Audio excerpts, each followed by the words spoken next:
বসিরহাটে তালিবানি ফতোয়া, বিজেপি করলেই হবে মুণ্ডচ্ছেদ। মমতা বন্দ্যোপাধ্যায়ের আমলে পশ্চিমবঙ্গের হাল ইউনূসের বাংলাদেশের থেকেও খারাপ হয়ে গিয়েছে। বারবার এই অভিযোগ করেন বিরোধী দলনেতা শুভেন্দু অধিকারী। আর তার অভিযোগ যে দাড়ি কমা সহ নির্ভুল তা প্রমাণ পাওয়া গেল উত্তর 24 পরগনার সীমান্ত লাগোয়া বসিরহাটের হিঙ্গলগঞ্জ বিধানসভা এলাকায়। সেখানে আটঘরা, যোগেশগঞ্জ ও রামাপুরের একাধিক গ্রামে বিজেপি নেতা তরুণ মণ্ডলের শিরচ্ছেদ করা হবে বলে হুমকি পোস্টার দেখা গেছে। পাশাপাশি ওই পোস্টারগুলিতে লেখা রয়েছে বিজেপি নেতারা সাবধান, অর্থাৎ ফতোয়া খুব স্পষ্ট, পশ্চিমবঙ্গে বিজেপি করা যাবে না। তবে এই হুমকি পোস্টারকে বিশেষ গুরুত্ব দিতে নারাজ বিজেপি নেতৃত্ব।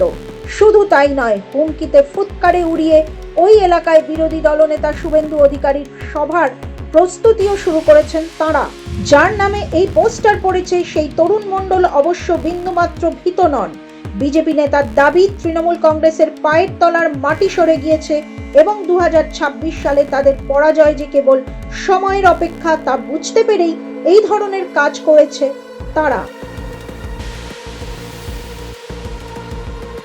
পোস্টারটা নিয়ে ভাবছি না, ভাবছি তৃণমূলের বর্তমান যে শাসক দল তৃণমূল, এই তৃণমূলের পায়ের তলার থেকে মাটি সরে গেছে। এরা ধমকানি চমকানি দিয়ে বিজেপি নেতৃত্বদেরকে আটকানোর চেষ্টা করছে। এতে আমি কিছু মনে করছি না, কারণ ভয় পেয়ে বা ধমকানি চমকানি দেখিয়ে ভোটকে বয়কট এরা করতে পারবে না। এবার 26-এ এদের অবধারিত এরা হারবে, সেটা চিন্তাভাবনা করেই এরা এগোচ্ছে। এই ঘটনায় অভিযোগ উঠেছে শাসক দল তৃণমূল কংগ্রেসের বিরুদ্ধে। তবে তৃণমূল নেতা তুষার মণ্ডল সমস্ত দায় এড়িয়ে গিয়েছেন। শুভেন্দু বিভিন্ন জায়গায় গিয়ে বলছে না রোহিঙ্গা রোহিঙ্গা রোহিঙ্গা, রাজ্যে যেন সবই রোহিঙ্গা। সব যদি রোহিঙ্গা তা শুভেন্দু তো নিজেই রোহিঙ্গা। রোহিঙ্গা খুঁজে না পেয়ে তরুণ মণ্ডলের নামে তারা নিজেরা পোস্টার দিয়েছে, দিয়ে একটা বড় প্রচারের আলো আসতে চাইছে। এই ঘটনার পরিপ্রেক্ষিতে বিরোধী দলনেতা শুভেন্দু অধিকারীর সভা আয়োজনের কথাও জানিয়েছেন বিজেপি নেতা তরুণ মণ্ডল। আমরা তো অবশ্যই করব, সভা তো অবশ্যই করব, এবং বিরোধী দলনেতা শুভেন্দু অধিকারীও এতে বিচক্ষণ নয় বা পিছুপা নয়। অবশ্যই উনি আমাদের এই মণ্ডলে বা এই দ্বীপে এসে উনি সভা করবেন, এটা আমরা অবশ্যই আশ্বস্ত করছি সাধারণ মানুষকে। রাজনীতি তো ভারতবর্ষের অন্যান্য রাজ্যেও হয়, সেখানেও ভোট হয়, কেউ হারে কেউ জেতে, কিন্তু বিরোধী রাজনৈতিক দলের কর্মীদের উপর রাজনৈতিক সন্ত্রাস পশ্চিমবঙ্গেই সবচেয়ে বেশি।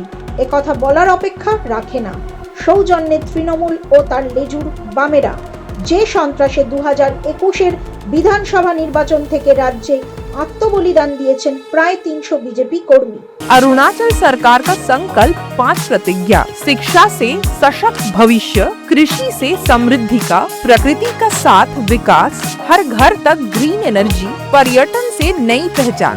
इन प्रतिज्ञाओं के माध्यम से हम बनाएंगे ऐसा अरुणाचल सुंदर, स्वच्छ, सुरक्षित, शिक्षित, स्वस्थ और समृद्ध। हमारा वादा, विकास भी विरासत भी।